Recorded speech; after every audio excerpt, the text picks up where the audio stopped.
लेकिन ये एक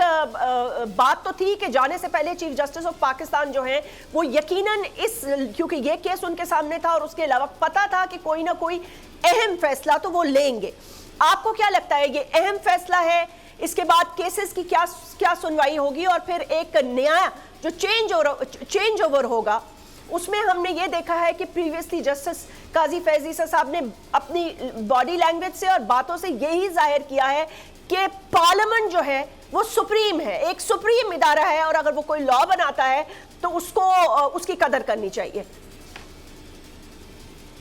अच्छा, बिस्मिल्लाहिर्रहमानिर्रहीम। मैं इस सारी जो सिचुएशन इस वक्त आई हुई है उसको मैं 4 मुख्तलिफ एंगल से देखता हूँ। ठीक है। एक इसका एंगल ये है कि जो सुप्रीम कोर्ट की जो रिसेंट अब जजमेंट आई है इसका इमीडिएट इफ़ेक्ट ये है कि जो मई 2022 के अंदर जो आई थी अमेंडमेंट्स उसके अंदर जितने भी लोग थे जिन्होंने इससे बेनिफिट्स लिया या जितने भी लोग से जिनके केसेस इंक्वायरीज इन्वेस्टिगेशन और उसके बाद नैब कोर्ट्स के अंदर केसेस चल रहे थे और वापस हुए थे,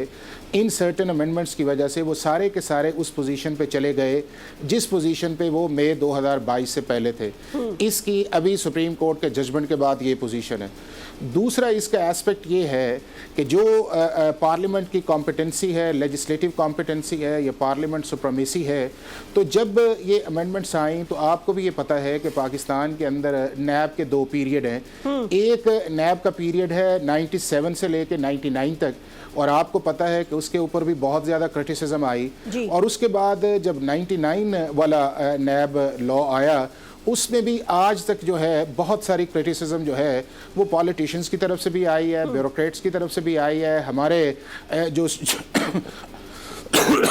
जुडिशरी है उनकी तरफ से भी वो आई है और उन्होंने कहा है कि ये पॉलिटिकल इंजीनियरिंग के लिए इस्तेमाल होता है।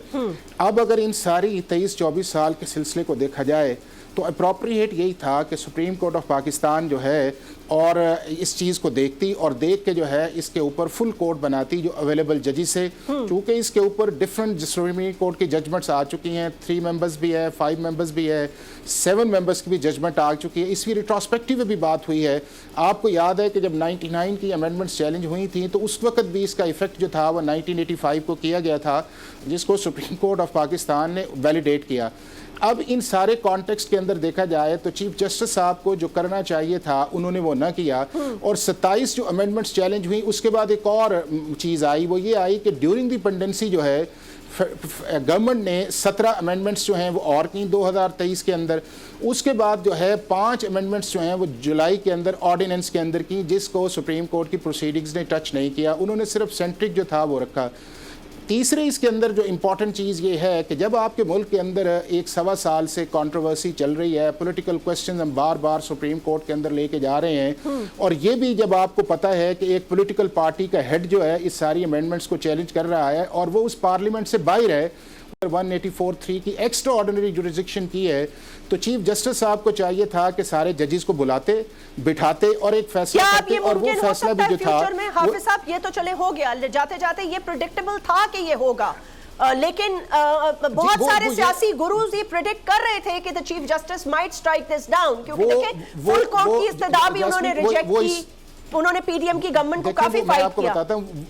वो इसलिए है कि पाकिस्तान की हिस्ट्री के अंदर ये एक one of the longest case था जिसके ऊपर 53 हेयरिंग्स हुई। इसको हमने 1.25 साल के करीब इसको चलाया और उसके अंदर हर हेयरिंग के ऊपर ऑब्जर्वेशन आती थी और उस ऑब्जर्वेशन 2 तरह की आ रही थी। एक तरफ ऑब्जर्वेशन ये आई थी कि ये पर्सन स्पेसिफिक भी है, पार्लियामेंट किस तरह कर सकती है कि अपने ही लोगों को बेनिफिट दे सकती है, पार्लियामेंट किस तरह रिट्रोस्पेक्टिव कर सकती है, और साथ ही जो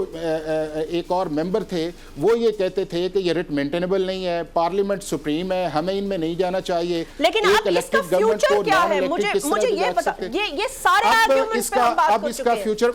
जी क्या आने वाले चीफ जस्टिस इसको क्या आपको लगता है फुल कोर्ट बना देंगे, दोबारा हेयरिंग होगी, क्या ये वापस अपनी जगह चला जाएगा? मैं आपको बताऊं, अगर ये है कि जितने भी फैसले इंपॉर्टेंट होते हैं वो चीफ जस्टिस को जो भी हो वो अपनी सर्विस के दौरान करता है ताकि रिव्यू भी उनके पास आए, वो फैसला करे।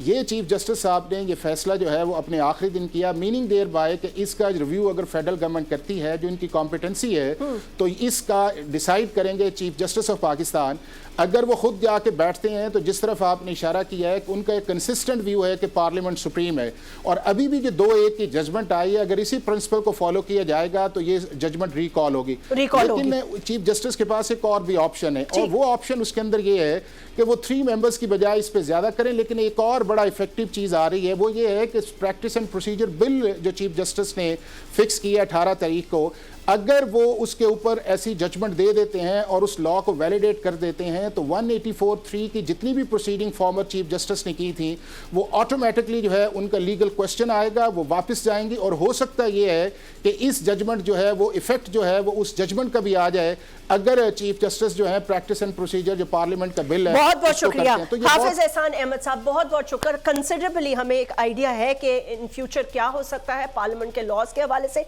ये एक बड़ी प्रोलॉन्ग्ड हियरिंग थी, लेकिन बहरहाल जिन लोगों के ऊपर केसेस थे वो दोबारा से cases they exactly stand at the point where they were on the 1 May 2022। अगर ये वीडियो आपको पसंद आई है तो इस चैनल को सब्सक्राइब करें और बेल आइकन को क्लिक करें। सब्सक्राइब करें और बेल दबाएं ताकि कोई खबर रह न जाए।